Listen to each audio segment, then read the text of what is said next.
तो जय Hind class 10th वाले छात्रों। प्यारे बच्चों, आज के इस वीडियो में आप सभी लोगों को विकल्पीय प्रश्न, गद्यांश और पद्यांश, जी प्यारे बच्चों, सबसे ज्यादा मोस्ट इंपॉर्टेंट प्यारे बच्चों, मोस्ट इंपॉर्टेंट जिसको कहते हैं वेरी वेरी इंपॉर्टेंट, जी प्यारे बच्चों, वेरी वेरी इंपॉर्टेंट आपके लिए बहुविकल्पीय प्रश्न को लेकर आया हूँ, गद्यांश को लेकर आया हूँ और पद्यांश को लेकर आया हूँ। प्यारे बच्चों, बहुविकल्पीय प्रश्न को भी मैं बताऊंगा, गद्यांश को भी बताऊंगा और पद्यांश को भी मैं आज ही के वीडियो में क्लियर कर दूंगा। क्लास 10 2025 की बोर्ड परीक्षा के लिए काफी ज्यादा इंपॉर्टेंट है। 24 फरवरी, जी प्यारे बच्चों, 24 फरवरी 2025 की जितने भी बच्चे बोर्ड परीक्षा देने वाले हैं उनके लिए रामबाण वीडियो होने वाला है, क्योंकि ये आपको बताएगा, ये जो टॉपिक है ये आपको बताएगा कि आखिरकार बोर्ड परीक्षा में गद्यांश कैसे सोल्व किया जाता है, आखिरकार बोर्ड परीक्षा में पद्यांश को कैसे सोल्व किया जाता है। बहुत ही सिंपल वे में और बहुत ही आसान तरीके से मैं बताने वाला हूं मेरे बच्चों। बस करना क्या मेरे बच्चों, वीडियो को लास्ट तक जरूर देखना है। चैनल पर पहली बार चैनल को सब्सक्राइब करना है। आइए वीडियो को स्टार्ट करते हैं। तो सबसे पहले यहाँ पर देख लेते हैं मेरे बच्चों, सबसे पहले हम पढ़ेंगे बहुविकल्पीय प्रश्न। क्या पढ़ेंगे मेरे बच्चों? सबसे पहले हम पढ़ेंगे बहुविकल्पीय प्रश्न, फिर उसके बाद में पढ़ेंगे गद्यांश, फिर उसके बाद में पढ़ेंगे पद्यांश। तो सबसे पहले हम पढ़ेंगे बहुविकल्पीय प्रश्न। बहुविकल्पीय प्रश्न का जो सबसे पहला प्रश्न है और इंपॉर्टेंट प्रश्न है मेरे बच्चों, वो है बाबू गुलाब राय किस युग के लेखक है मेरे बच्चों? बाबू गुलाब राय किस युग के लेखक है मेरे बच्चों? तो आप लोगों को पता होगा बाबू गुलाब राय किस युग के लेखक है मेरे बच्चों? तो इसका जो सही ऑप्शन है पहला मेरे बच्चों, भारतेंदु युग, द्विवेदी युग, शुक्ल युग, शुक्लांतर युग। तो प्यारे बच्चों, इसका जो सही ऑप्शन हो जाएगा वो हो जाएगा प्यारे बच्चों द्विवेदी युग। बाबू गुलाब राव किस युग के लेखक है? तो प्यारे बच्चों द्विवेदी युग के हैं। दूसरा प्रश्न है मेरे बच्चों, चिंतामणि किस विधा की रचना है? प्यारे बच्चों, चिंतामणि किस विधा की रचना है मेरे बच्चों? तो पहला दिया हुआ निबंध है कि कविता है कि नाटक है कि कहानी है? प्यारे बच्चों, चिंतामणि किस विधा की रचना है प्यारे बच्चों?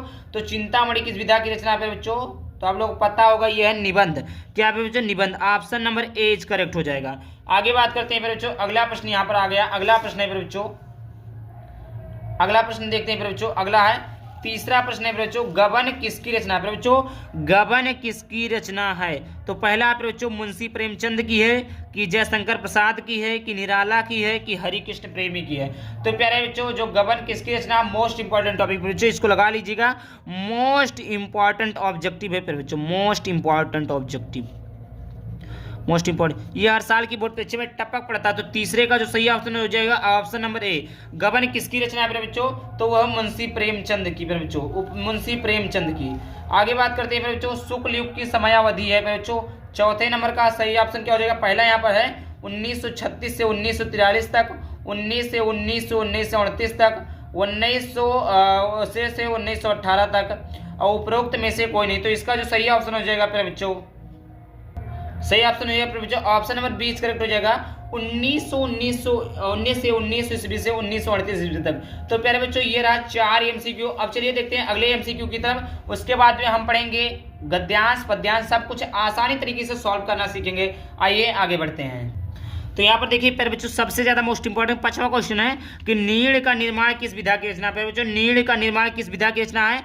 ये मोस्ट इंपॉर्टेंट टॉपिक है बच्चों, मोस्ट इंपॉर्टेंट ऑब्जेक्टिव प्रश्न है जो कि हर साल की बोर्ड परीक्षा में पूछा जाता है। तो पहला जीवनी, दूसरा है आपका आत्मकथा, तीसरा आपका है बच्चों साक्षात्कार या भेंट वार्ता, और चौथा है बच्चों रेखा चित्र। तो नीड़ का निर्माण फिर किस विधा की रचना है बच्चों? तो आत्मकथा किया है। ऑप्शन नंबर बी करेक्ट हो जाएगा। आइए बात करते हैं बच्चों अगला प्रश्न।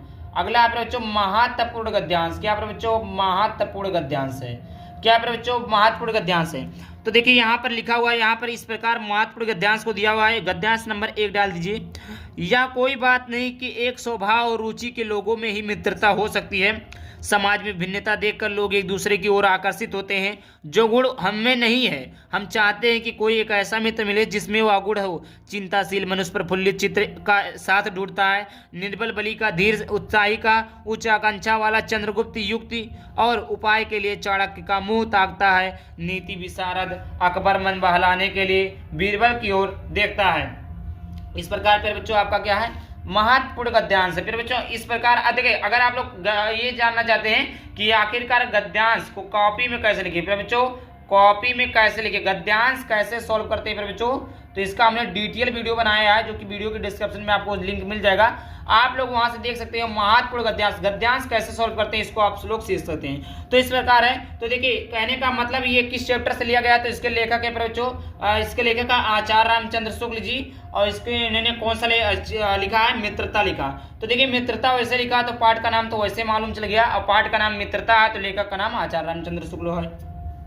इसमें मोटे तौर पर यह कहा गया है, बच्चों मैं एक लाइन में समझा दूं कि कभी ये कहना चाहता है कि मित्र ऐसे व्यक्ति को बनाओ जो तुम्हारे अंदर गुण ना हो। जैसे मैं लिखना जानता हूं तो वो लिखना ना जानता हूं, पढ़ना जानता हूं। जो काम को मैं ना कर सकूं वो काम वो कर सके, और जो काम को वो ना कर सके वो काम को मैं कर सकूं। इससे क्या फायदा हो गया बच्चों कि वो जो काम मुझे नहीं आता वो सिखा देगा, और जो उसे नहीं आता वो मैं सिखा दूंगा। इस प्रकार कहता है। तो ये चीजें लिखा। उपयुक्त गद्यांश का संदर्भ लिखिए। संदर्भ भी कैसे लिखा जाता है इसको भी मैंने डिटेल में वीडियो बनाया, देख लेना बच्चों। तो देखिए संदर्भ होता है कि प्रस्तुत गद्यांश हमारी पाठ्य पुस्तक हिंदी के मित्रता नामक पाठ से लिया गया है, जिसके लेखक आचार्य रामचंद्र शुक्ल जी हैं। किस चैप्टर से लिया गया है, मित्रता चैप्टर से लिया गया है। लेखक कौन है, आचार्य रामचंद्र शुक्ल जी हैं। अब बात करते हैं रेखांकित अंश की व्याख्या पे। बच्चों रेखांकित अंश की व्याख्या देख लेते हैं। गद्यांश के रेखांकित अंश की व्याख्या। निम्न रेखांकित अंशों के माध्यम से लेखक हमें यह बताना चाहता है कि मित्रता केवल उन दोनों लोगों के बीच में हो सकती है जो एक ही प्रकार के कार्य करते हो या एक ही रुचि रखते हो, या ऐसा आवश्यक नहीं है। अलग अलग प्रकार के कार्य करने वाले और अलग अलग प्रकार की रुचि रखने वाले व्यक्तियों के बीच भी मित्रता हो सकती है।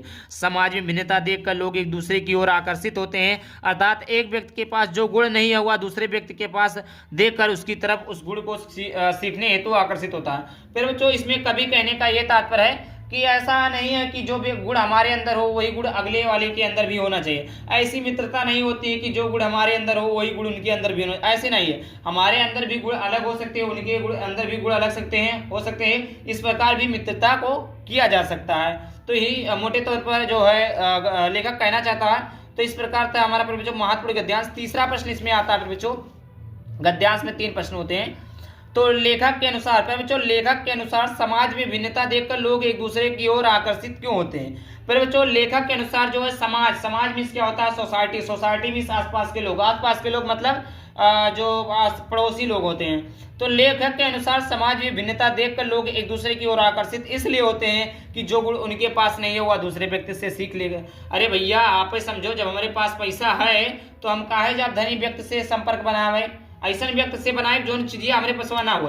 समझो कहो पे बच्चों, कहने का मतलब ये है बच्चों कि मित्रता 2 व्यक्ति के बीच में हो सकती है। ऐसा नहीं कि हमारे पास पैसा तो हम पैसे वालों से ही मित्रता बनाए, नहीं, ऐसा बिल्कुल नहीं है। आपके पास पैसा है, किसी के पास बुद्धि है, तो आप उससे मित्रता बनाएंगे तो आपका काम चलेगा।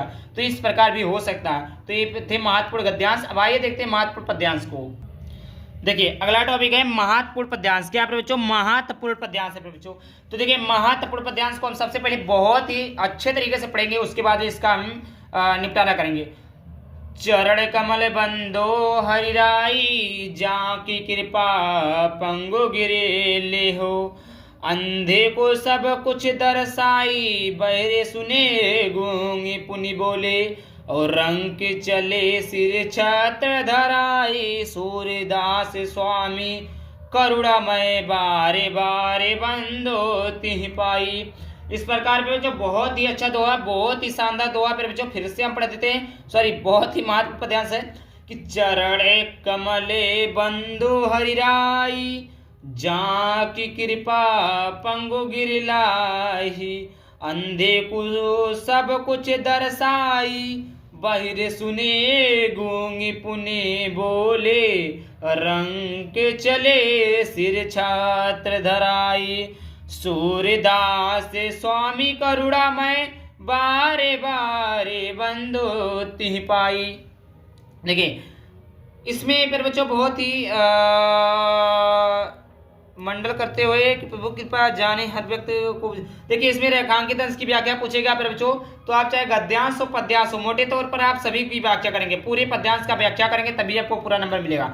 बोर्ड में भले ही लिखा रहता है रेखांकित अंश की व्याख्या, नहीं, आपको पूरे की व्याख्या करनी। जैसे चरण कमल बंदो हरिराई जागी, जिनके चरणों की वंदना करते ही पाँव गिरे लेहे, मतलब लंगड़ा व्यक्ति चलने लगता है, अंधे व्यक्ति को सब कुछ दिखाई देने लगता है, बहरे को सब कुछ बहरे को सब कुछ मतलब बहरे को सब कुछ सुनाई देने लगता है, गूंगे को गूंगा पुनः बोलने लगता है, भिखारी सिर पे छत्र धारण करके चलने लगता है, और हे सूरदास के स्वामी मैं आपको बार बार वंदना करता हूँ। तो इसका संदर्भ लिखेंगे फिर बच्चों, तो संदर्भ हो जाएगा ये किस चैप्टर से प्रस्तुत पद्यांश, हमारी पाठ्यपुस्तक हिंदी के पद्य नामक पाठ से लिया गया, जिसके रचयिता सूरदास जी है। आप ऐसे भी लिख सकते हैं, प्रस्तुत पद्यांश हमारी पाठ्यपुस्तक हिंदी पद्य खंड में संकलित सूरदास नामक पाठ से लिया गया है,